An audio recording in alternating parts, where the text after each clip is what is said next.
What do you think's coming for stock markets in 2024? Not a pretty picture, but I think investors really should be prepared for the worst. If you're not getting out of stock, if you want to be in stocks, I would recommend defense, energy, and mining. But I'd be out of tech, I'd be out of consumers, and I'd increase my cash allocation. I think I can keep this brief in the sense that a lot of what's going to affect the stock market is the geopolitical situation. So we talked about that in depth. But if you got a 401k and you're just buying the S&P 500 index from Vanguard or Fidelity, and it's been going up, it has been going up, there's no question about that. And you're like, I'll just sit there and watch it go up. Be careful. We've been warning about a stock market decline for a long time. It's happening. Wall Street's out to sell you stocks, and CNBC says, up, up, up.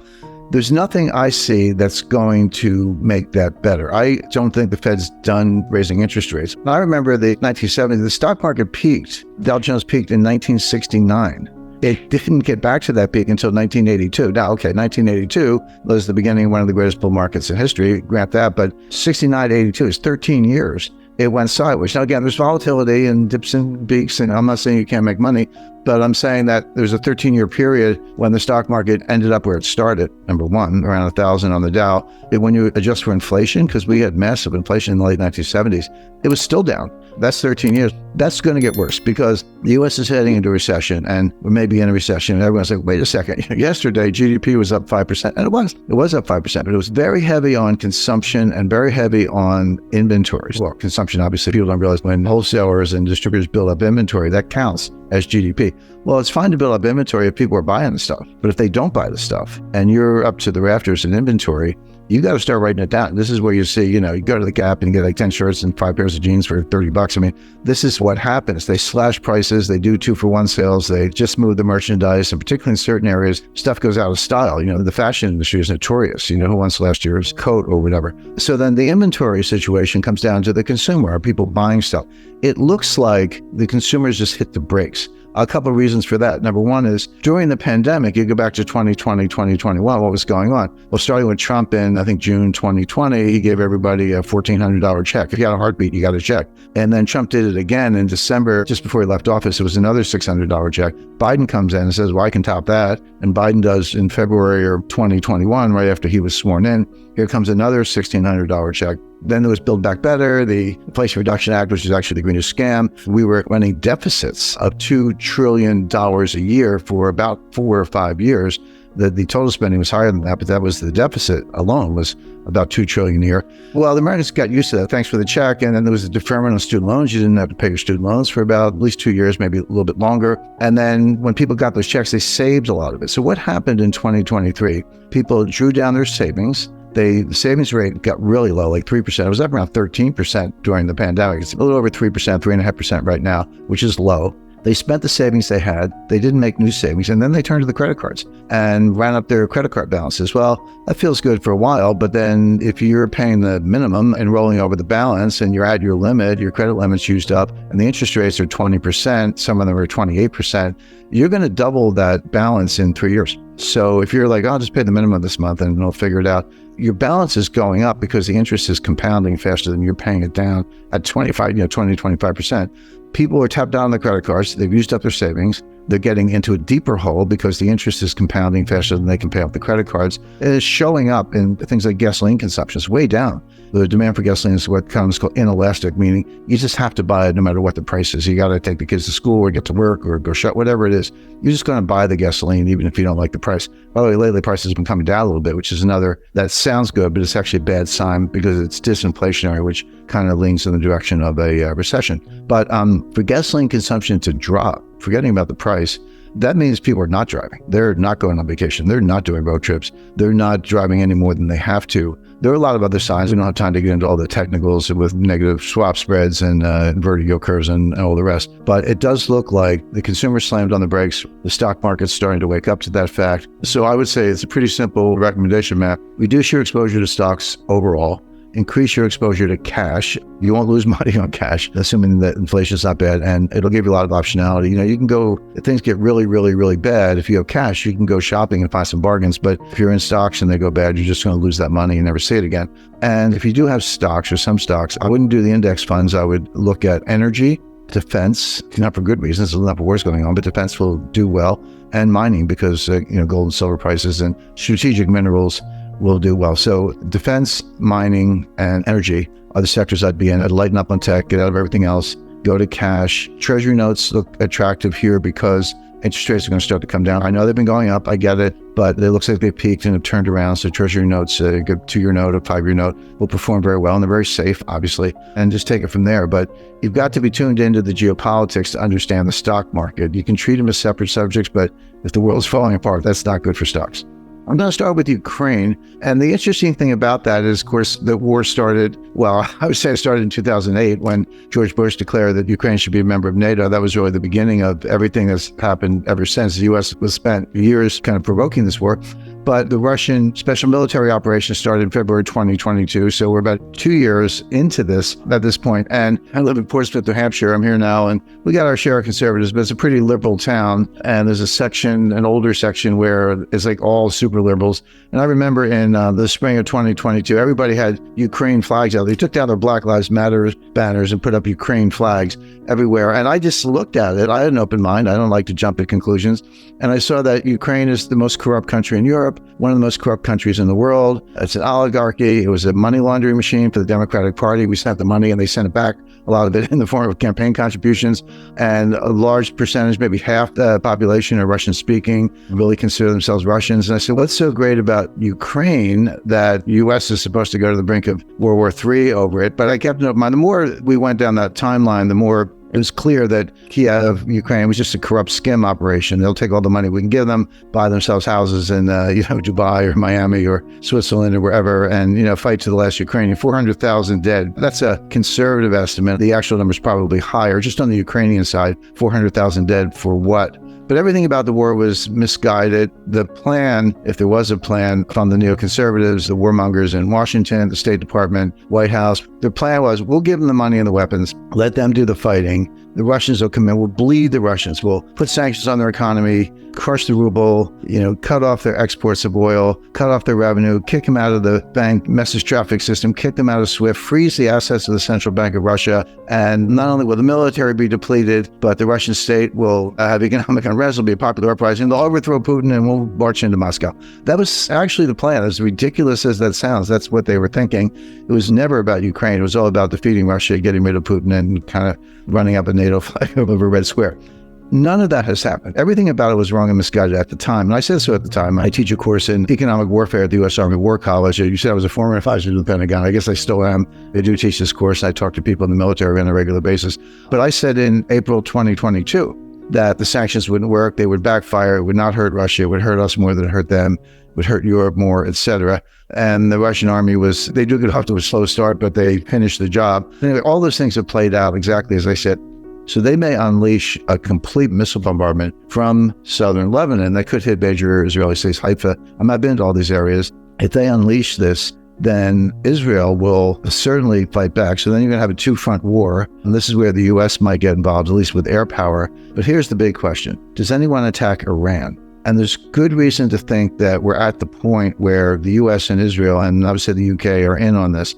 So you know what? All the money, all the training, all the advanced weapons are coming from Iran. Why don't we just take Iran out once and for all? By the way, they're getting very close to having nuclear weapons. This has been discussed for 15 years. But has the time come to, sink their fleet, destroy their nuclear reactors, destroy their enrichment plants to the extent you can find them, assassinate their scientists, and who knows what else?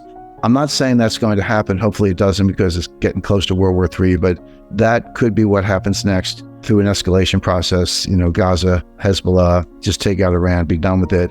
The problem is you can't just take out Iran. I kind of shrug. It's like, well, but then the Russians will come in. And what if the Russians are escorting supply ships to Gaza? Where are we now? I can stop there, but my only point is viewers and investors should not think of this as Israel attacks Hamas for revenge or counterattack or whatever. Yeah, that is going to happen. But this could escalate to something like World War III and nuclear weapons involved very quickly. So let's not forget about that. And China, they're watching the whole show. They're ramming Philippines fishing boats in the South China Sea.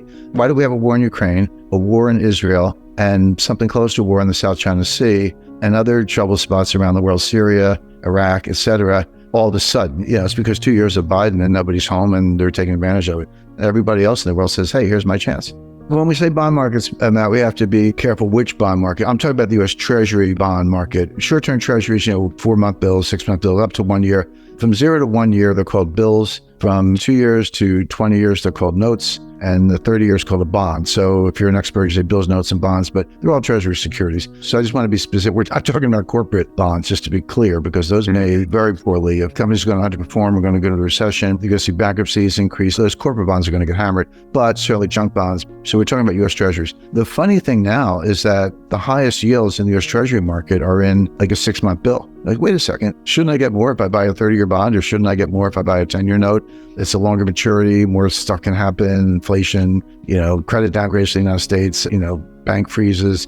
All those things can happen. I want a higher interest rate for my longer term security. That's usually the way the yield curve looks. It kind of goes upward sloping. The longer the maturity, the higher the rate. That's not true today. The highest maturities are right around 6-month bills, 1-year bills, going out to 2-year notes. When you get to the 10-year note, you actually get a lower interest rate, lower what's called yield to maturity than you do on a 2-year note. So the interesting thing about 2 years is you get a high rate, but it's less volatile than a 10-year note. It's more liquid. 10-year notes are pretty liquid, but 2-year notes are very liquid. So you can actually have the best of both worlds. You can have a shorter maturity, which means less risk in some ways, and a higher interest rate. So it's, like I said, the best of both worlds. But the highest interest rate is actually from 6 months to 1 year. So those are very, very safe securities, and they're paying between 5.25% and 5.5%. Well, yeah, Jim, that sounds good. But if interest rates go up even more, the answer is you're going to lose money on your capital. The value of the note or bond will go down if interest rates go up. That's bond math 101. Your rates go up, prices go down. The opposite is true. Rates go down, prices go up. So you can make or lose money, but that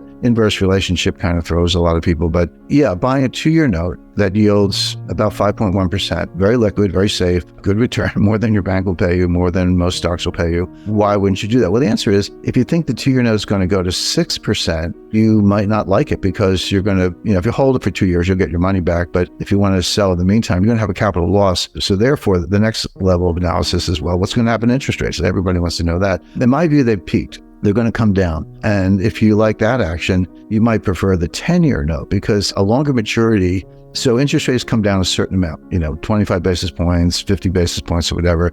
And I said bond prices go up, which they do. But how much do they go up? Well, the answer is, the longer the maturity, the more they go up. They're more volatile. And so when I say risky, I'm talking about market risk. I'm not talking about credit risk. You are going to get your money back. But from a market risk point of view, if you had to sell it a year from now, or 6 months from now, for that matter, if rates go up, you're going to lose a little money on the value of the note itself. But if rates come down, not only do you get the 5% interest rate, which is sweet, but you're going to have a capital gain on the note, because that's what happens when rates come down. So the big question is, have rates peaked? And I would say they have. And I base that on what I said earlier about the economy. If we're going into a recession, we're going into a slowdown, we're looking at all kinds of geopolitical risk, stocks are coming down, then interest rates are going to come down too.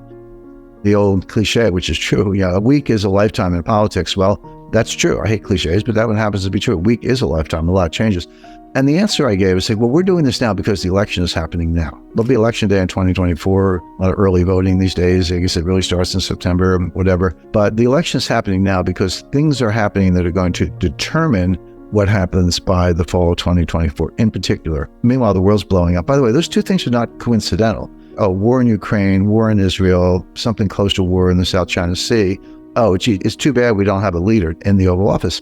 They're not unrelated. The world looked at, I call it the Chernenko moment. You have to be a Soviet Union expert, but in the early 80s, they had a president, a general secretary of the Communist Party, leader of the Soviet Union, named Chernenko, who was brain dead. Sorry, I'm overstating, not brain dead. He fell asleep in meetings, couldn't talk. But then he died, and they got another guy, Yuri Andropov, and then he died. And then somebody was like grilling, and they got Gorbachev, and somebody asked Ronald Reagan, said, why won't you negotiate with the Soviets? He said, they keep dying on me, which was true.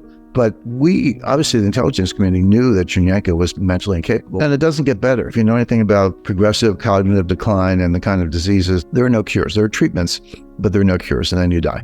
And the Democrats know it, and they know what's going on. Gavin Newsom met with Xi Jinping, who's the president of China, the head of China, most powerful Chinese leader since Mao Zedong. What does that tell you? It tells you that Beijing knows that Gavin Newsom is the most likely candidate for president of the United States in 2024 on the Democratic side, likely to be the next president. And there's a long history. Foreign leaders, if you're running for president, you're not the president, but you're running for president, you get meetings with foreign leaders. You'll go to Israel, obviously Canada, Japan, China, because they want to know you just in case you win. They don't want you win, you get sworn in. They don't want you to be a stranger. So that's not unusual. But the fact that Xi Jinping takes a meeting in Beijing with Gavin Newsom tells you that the Chinese are saying what I'm saying. I think it's entirely possible. It's not just a guess. I do think it's likely that Trump will be behind bars. Trump will be in a Fulton County, Georgia jail on Election Day. I still think he's going to be the nominee, and I think he's going to win. So you're going to have this spectacle of Trump with orange hair and an orange jumpsuit, a prison jumpsuit, behind bars in the Fulton County jail, elected the next president of the United States. There's no prohibition on that, by the way. This is not impeachment. There's no prohibition on a convicted felon being elected president of the United States. There just isn't. It's not in the Constitution. I may have to give him a supervised release so he can go to the Oval Office. Trump's going to be convicted of a crime. Now, he's got lots of grounds for appeal. Appellate courts may throw it out. It may get reversed. I understand all that, but he's indicted on 90 felony counts or more in 4 different jurisdictions.